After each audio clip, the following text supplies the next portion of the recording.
Supporters of the Labour Party's presidential candidate, Peter Obi, nicknamed Obedience, were not impressed by the standard bearer of the new Nigeria People's Party, NNPP, Rabiu Kwakwanso's take on the former Anambra governor standing a better chance at the presidential election as his running mate. Kwakwanso said that the Southeast will miss a golden opportunity if the Labour Party candidate is not his running mate in 2023. He also gave another reason why he can't become the running mate to Obi, highlighting that the NNPP will collapse if he made such a move. Joining us on the show this morning as we further discuss Kwakwanso's take on Peter Obi's chances as his running mate is Reno Omokri, a lawyer and human rights activist. He'll also be discussing the current crisis rocking the People's Democratic Party, PDP, since the selection of Ifeanyi Okowa as Atiku Abubakar's running mate, as members loyal to Nyesom Wike have expressed their displeasure after the Rivers State governor was overlooked by Atiku. Good morning, Reno. Welcome to the morning show. Good morning. Thank you for having me. Well, Reno, we just had an interview, a conversation with Alhaji Buba Galadima. I don't know whether you saw that. And the main issue was about overtures from the NNPP to Mr. Peter Obi of the Labour Party to become running mate to Senator Rabiu Kwakwanso. And you've been quoted as saying, in the social media, that if Peter Obi joins Kwakwanso as running mate, they are not likely to win, that it will not fly. A Kwakwanso Peter Obi ticket will not fly, but it could prevent the PDP from winning, and that would be like automatically donating the presidency in 2023 to the APC. What's your take? How are you so sure that a Kwakwanso Peter Obi ticket cannot win, and that it will mean APC winning? Well, I have to say this with respect. Alhaji Rabiu Musa Kwankwaso is someone that I respect a lot, but you have to understand that he does have his limitations. One of his limitations is his perception in southern Nigeria. He's seen as a northern irredentist. Now, whether rightly or wrongly, I'm not making a judgment on that. I'm just talking about the perception in the south. And if you look at the comments, you talked about the interview he gave in Gombe, which was reported in the papers yesterday. If you look at the comments that he made, it's further cemented that image that he has in southern Nigeria. So he's not going to fly in southern Nigeria. And in the northwest, he's a strong man of Kano politics, but he's not able to gather, let's say, a lot of other votes in other parts of northern Nigeria. So you see, like in a state like Sokoto, for instance, the governor is strongly with the PDP. In a state like Jigawa, you have another strong man who is almost as strong as him, or what? Maybe will I say an equal force? Talking about the former governor there, Sule Lamido. And so, I mean, you cannot become president.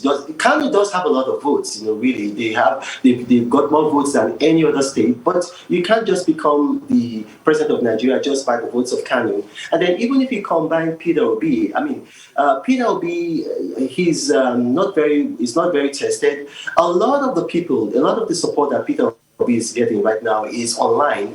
And if you do, because I didn't in fact, if you look at the figures, the number of Nigerians on social media, especially on Twitter, where it's very popular, is less than 5%. And of that 5% that are on Twitter, you have a great deal, something like 45% out of the country.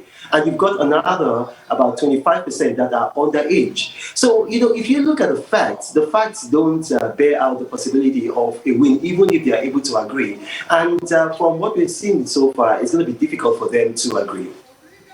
Right, so I'm going to move to PDP now, your political home, and what could become a chink in PDP's armor, this issue that has arisen with Governor Wike of Rivers State feeling disgruntled, feeling slighted by the selection of Governor Okowa of Delta State as Atiku Abubakar's vice presidential candidate, and overtures being made to him. I'd like your take on all of that and how he can be brought back into the fold, if at all it's possible, because you will recall that political spats are not really the easiest situations to solve. Atiku and Obasanjo's political enmity remains. Governors Wike and former Governor Amechi's political enmity remains. So what can be done to to ensure that this does not degenerate to those legendary political quarrels that we've seen in this country?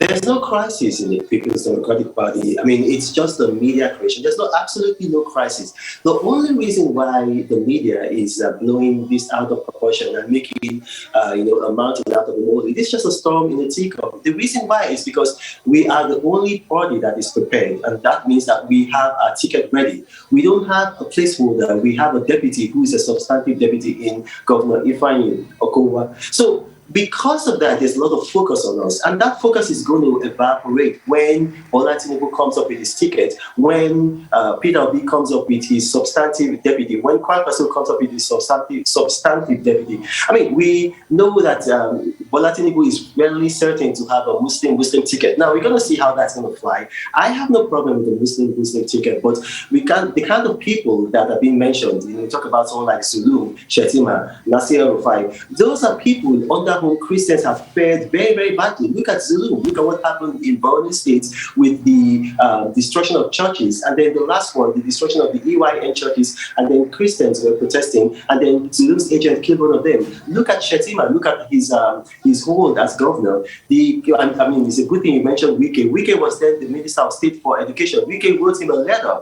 And that letter is in my book, Facts versus Fiction, The True Story of the Jonathan Years, asking him not to hold the WAEC examinations in Chibok because Chibok was a Christian enclave and he wasn't protecting Chibok. And they told him, look, bus the students to Maiduguri. He refused. And then, so the Chibok people and the Christian communities have said, this man has not treated them well. With Kaduna State, with Governor Nasir Rufai, I mean, it's a notorious fact. I mean, how shabby the Christians have been treated there.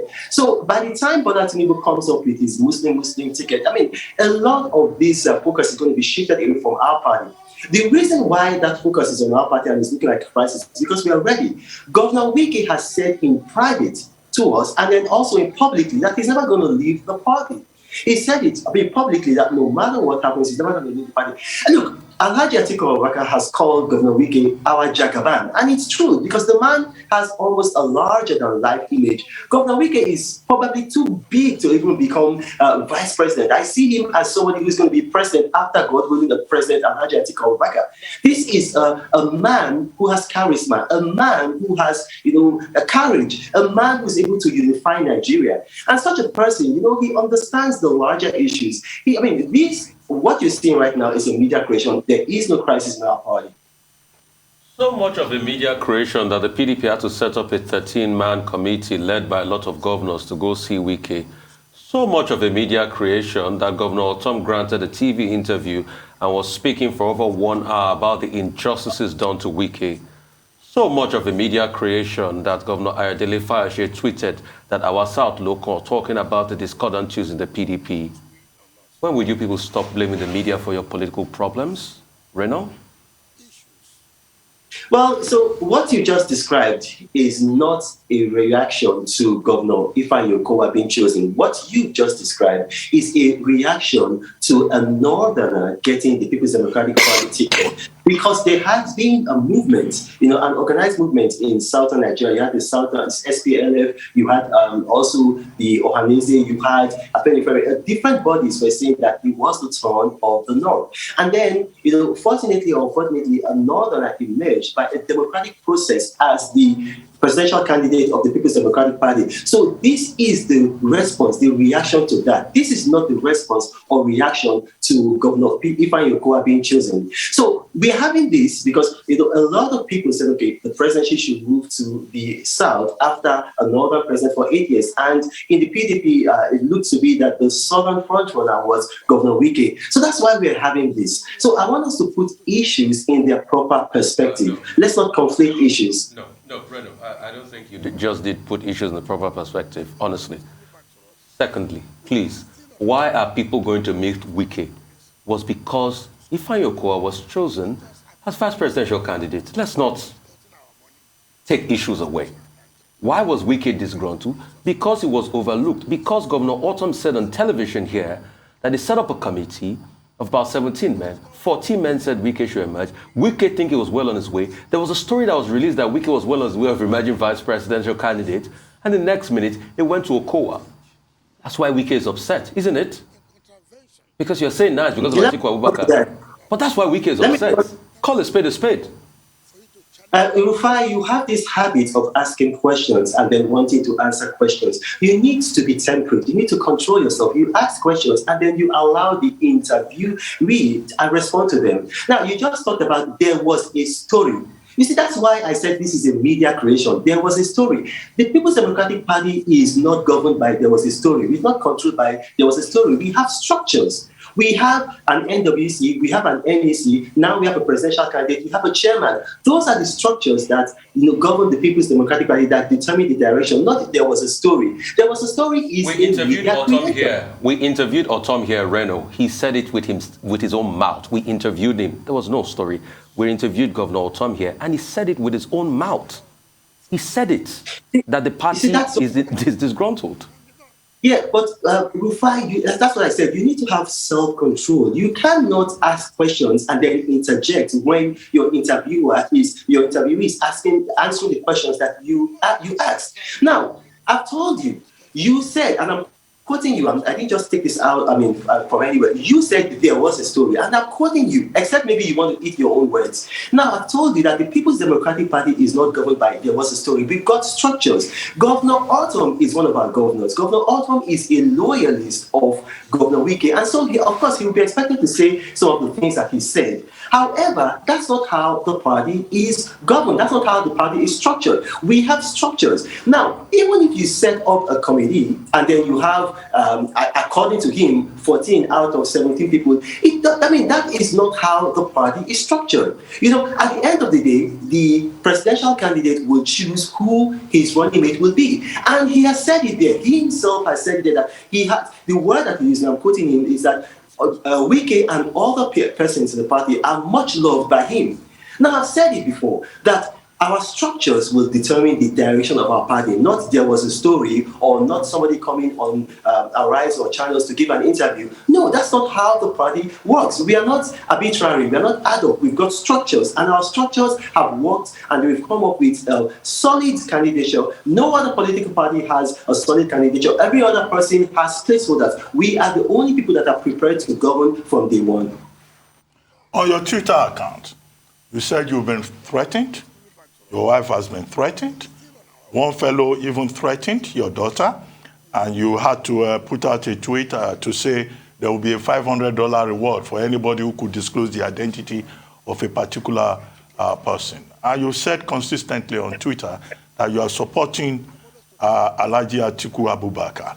But what is this special problem between you and the people who go by the title obedience? Is it a personal thing? Or what really is the problem?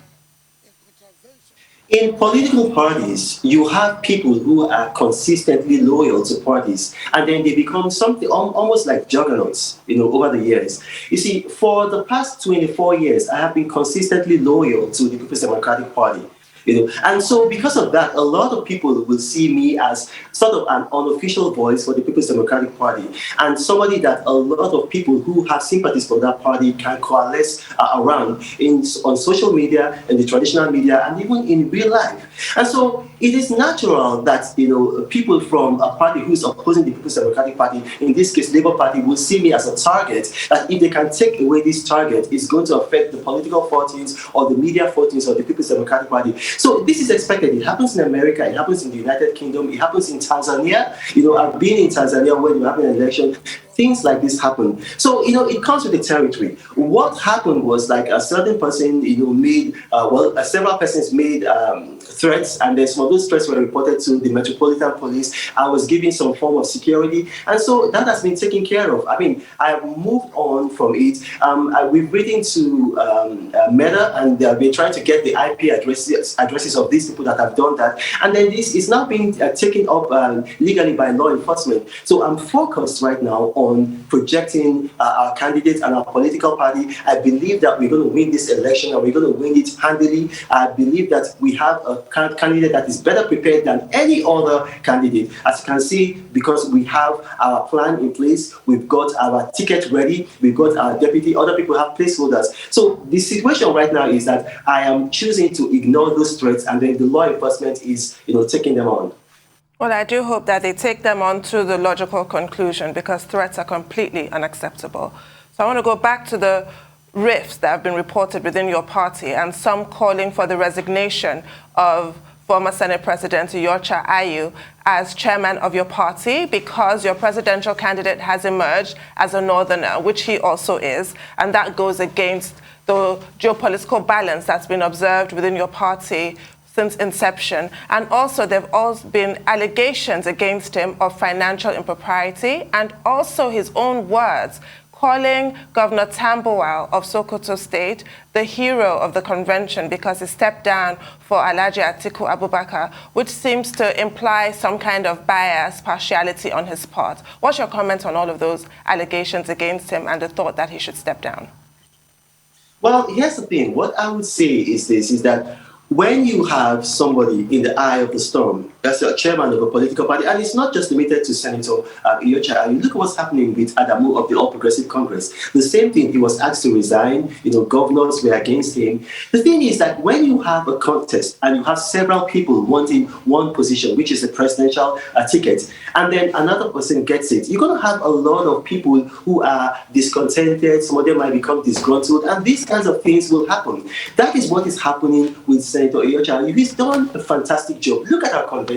No other political party had a convention that was as smooth, as transparent, as straightforward as ours. Look at our ticket. We come up with the ticket, the presidential candidate, and then the deputy. We are not having a placeholder. No other political party has that. So in terms of his performance of his job, he's done a yeoman's job. These allegations, I've said it before, allegations, no matter how beautiful, they are not facts. So you cannot ask somebody to resign based on an allegation. These are, and then, yes, he called Tambuwal the hero of the convention. I would call Tambuwal the hero of the convention because Tambuwal stooped to conquer. There is nothing wrong with that. In the All Progressive Congress, we saw several persons also, they stepped down for Bola Tinubu. Have they said because of that Alhaji Adamu should resign just because of that? No. You see, like I said to Vice question, we have structures and we are a disciplined political party. We are going to go with those structures. Now, if there are real cases that require discipline from the National Working Committee to discipline the chairman, yes, that will happen. But it's not a real case. It's just a result of what has happened from the convention, and then we have a presidential candidate in a contest and some other persons were not able to emerge. This is expected. It will happen in a political party. It will happen even in a Boy Scout group. It is human nature. All right, Reno, I'm sorry about the threats you and your family received. We highly condemn that there. Just hope you are safe mentally and you are good. Real quickly, I'd like to go back to two things. At first, in your statement just now, you acknowledged the fact that the PDP is disgruntled. A couple of minutes ago, you said that there is nothing, it's just a media creation. And while you were talking to me some minutes ago, these were your words, not mine. You said that this reaction to the PDP is because of the emergence of a northern candidate in the frame of Alhaji Atiku Abubakar. And in the same breath, you said the candidate is widely accepted. So if, by your words, by your inference, you said that the emergence of Alhaji Atiku Abubakar is dividing the party, so how is your candidate, Alhaji Atiku Abubakar, popular? Well, that's like one thing that you have done now. You've actually twisted my words. I didn't say the People's Democratic Party was disgruntled. I said in any human contest, in a contestation where you have one person only going to get a ticket and you have several people coming out, people, and I use this with the words I used. I said some will be discontented, some will be disgruntled, some will be unhappy. I didn't say that the People's Democratic Party was disgruntled. Those were your words. You've twisted my words. And then also I said that there was a movement in southern Nigeria by several parties. And these are not parties in the People's Democratic Party. These are social political groups. Ohanese, the Southern People's Leadership Forum, Afenifere, that were pushing for a southern candidate. Now, what they agree in their social cultural forum is not binding on us in the People's Democratic Party. So you cannot say that, okay, because they have some movements, it's going to affect us. No. So if we're coming back to our party, Alhaji Atiku Abubakar obviously is very popular because you saw the democratic process by which he emerged. You saw the votes that he got. And then these votes, a lot of these votes were even from the southern part of Nigeria, the southeast. He got a lot of votes from Anambra. He got almost all the votes from Imo. He got votes from Enugu. So, and then to show you how how that our party is the only truly national party. This Governor Wike that you're talking about, he got most of his votes from northern Nigeria. So please, if you're going to quote me, Rufai, you're going to quote me properly. Don't twist my words. Okay, Reno. One of the major issues we've had to talk about on this program is this idea of a Muslim ticket. And there are persons, of course, who say, look, the idea of a Muslim ticket would not make sense, given Nigeria's multicultural, multi-religious nature. And in fact, the Christian Association of Nigeria has said nobody should even think about it. Other groups have said, no, don't even go there. You can't have a Muslim ticket in a country where Christians are protesting. And you had been in the forefront of defending the rights of Christians in Nigeria. But you've been quoted as saying there's nothing wrong with a Muslim ticket. Is that a change of position? Or you just think a Muslim ticket is something we can handle? No, it's not a change of position. You see, one thing we have to do, let's look at the principles of what we're talking about. No country in this world progresses by playing identity politics, by playing religious politics, by playing ethnic politics. I've been at the forefront. I've been in the US Congress. I've met with the 2 consecutive British prime ministers fighting for the rights of Christians in Nigeria. I've gone to about 64 countries. Now, that's a lot. 64 countries on my own dime. Nobody has given me any money. If anybody has given me a dime, let that person publicly come out. I went to 64 countries in this world from 2019 till today. So I know where the shoe pinches for the Christian community in Nigeria, and I've been fighting for them. Now, that is completely different from leadership. Leadership has to be based on merit. We cannot have a situation whereby we are looking at things like region, religion, and ethnicity as the basis of politics. We cannot progress that way. And elsewhere, I've said before that this country had the most progress between July 29, 1966 and February 15, 1975, when we had General Gowon and Vice Admiral Way as the leader and the deputy, and that was a Christian ticket. And people were not bothered all around the country because they were seeing progress, they were seeing unity, they were seeing that everybody was being treated equally, and that's what we have to go towards. We have to go towards a situation whereby we're electing people based on their merit, based on their ability to perform, rather than based on their religion. Now, having said that, there are some people, for instance, now, there are some people even in the body of Christ who are politicians, and there are some people who in the Muslim Ummah who are politicians who have shown by their actions that they are irresponsible. That we should not be going for such people, but we should not say outrightly that we do not want a Muslim ticket or a Christian ticket. No, what we want in Nigeria, we want a patriotic, meritorious leadership. Because when we have the right leadership with the right idea and then with the right focus, Nigeria is going to make progress. But if you say, we do not want such and such a ticket because of their religion or because of their ethnicity, what you're doing is that you are taking away merit as the yardstick, and then you're bringing in primordial sentiments. And if you recall, it almost happened in the United States. In the Republican Party, they were trying to paint Obama as a Muslim because of his background. And then I remember what Colin Powell said. I can't forget it. Colin Powell said, listen, even though this man is not a Muslim, but so what if he's a Muslim? So what if he's a Muslim? This is America. There are laws in America saying that you cannot discriminate against anybody on the basis of their religion or their race. Now, we don't have such laws in Nigeria. We shouldn't. But I'm telling you, we have to stop such identity politics in Nigeria. We need to look at the merits of the people, their character, not their religion or their region. All right. Anyway, thank you, Reno. Thank you so much for your time, Reno.